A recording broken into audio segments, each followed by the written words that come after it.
Serotonin और dopamine कहते हैं। इसको हैप्पी हार्मोन भी कहते हैं। तो ये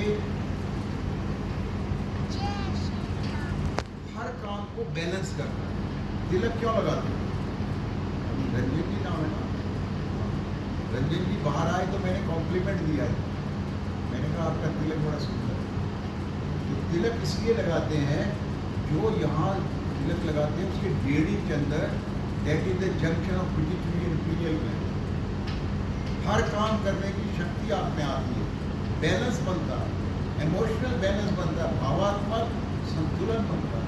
आपने सुना होगा किसी को 1 करोड़ की, आजकल 2 करोड़ का मूल्य नहीं रहा, 1 करोड़ की लॉटरी निकल गई, उसका 8 करोड़, क्योंकि भावात्मक संतुलन नहीं है। और जब आपका सेरोटोनिन बैलेंस में सिक्रिएट होता है तो आपका भावात्मक संतुलन बनता है। आपका कहते हैं मूड नहीं है काम करना, मूड अच्छा बनता है। फिर stress, tension, anxiety, depression, blood pressure नहीं होता जब आपका सेरोटोनिन ठीक से काम करता है। नींद आपकी बढ़िया आती है, बेशक आप 4 घंटे सोएं, सुबह you will get A fresh. 7 घंटे सो लिए, मेरा ये 4 रखा दिया, व्हाट इज दिस? इसका मतलब नींद ठीक नहीं आती। साउंड स्लीप, मैं अक्सर कहता हूँ वो लोग बड़े भाग्यशाली हैं जिनको भूख लगती है, हम भूख लगने नहीं देते। अभी खाया, 1 घंटे के बाद खा लिया। शरद जी के घर गए, दे दी चाय पी, तो भैया खाते हैं। तो भारतीय संस्कृति ऐसी है, इसमें खिलाने में प्यार समझ, मेहमान नवाजी के लिए मशहूर है भारतीय संस्कृति। तो स्ट्रेस, टेंशन, एंजाइटी नहीं होगी, नींद ठीक आती है। कंसंट्रेशन, सबसे बड़ी प्रॉब्लम है concentration. Memory power, memory loss हो जाए एक बार तो ठीक नहीं होता, लेकिन सेरोटोनिन अगर ठीक से सिक्रेट होता है तो हमारी मेमोरी ठीक रहती है। भूख और पाचन बराबर होता है। सोशल बिहेवियर ठीक होता है जब हमारा सेरोटोनिन सिक्रेट होता है, और मेंटल पीस हमें आती है।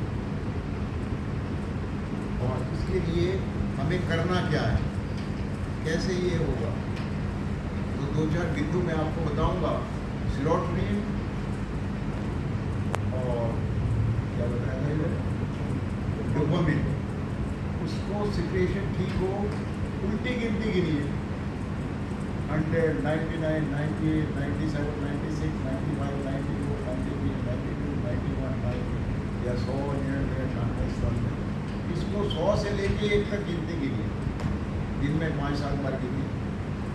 दूसरी बात, लेफ्ट, अगर आप राइट हैंडर है, लेफ्ट हैंड से लिखना शुरू करिए, और लेफ्ट हैंडर है तो राइट हैंड से लिखना शुरू करिए। एक डायरी, बढ़िया डायरी लेके आइए, 100 रुपये की कम से कम। पुरानी कॉपी पे नहीं लिखना, मन नहीं करेगा लिखने, बेशक आपसे 4 लाइनें लिखी जाए, डजंट मैटर, 1 लाइन लिखो, कोई बात, धीरे धीरे ब्रेन के सेल्स एक्टिवेट रहेंगे। तीसरी बात, उल्टे चलना, संभल के चलना भाई, गिरना नहीं, अपना लॉन जो है उसके अंदर उल्टे चलिए, उल्टे पाँव से चलिए। फिर एक सब्जेक्ट निश्चित करिए, उस सब्जेक्ट पे लिखना शुरू करो, एक पे लिखिए। आजकल बच्चे ये एमए पढ़ लिए, उनको दिखे subject, they are unable to write. Chat GPT क्या है, चैट जीपीटी वो क्या है, परप्लेक्सिटी की क्या, और ऐसे ऐसे ऐप आ गए हैं, दिमाग उसमें लगाते हैं तो उससे क्या फॉलो करना चाहिए। तो योग के विषय में एक दो पॉइंट्स में बोलूँगा, इसमें थोड़ा हमें माइंडफुल होकर, विजिलेंट होकर चीज़ों को करना चाहिए। जैसे हर एक बंदे की कैपेसिटी बराबर नहीं, हमें योग शिक्षक के आदेश को सुन के शुरू करना है, लेकिन हमें अपनी कैपेसिटी के हिसाब से होल्ड करना है, उसके निर्देश का वेट नहीं करना है। अगर आपकी कैपेसिटी बीच में खत्म हो जाती है तो आपको रिवर्स हो जाती है।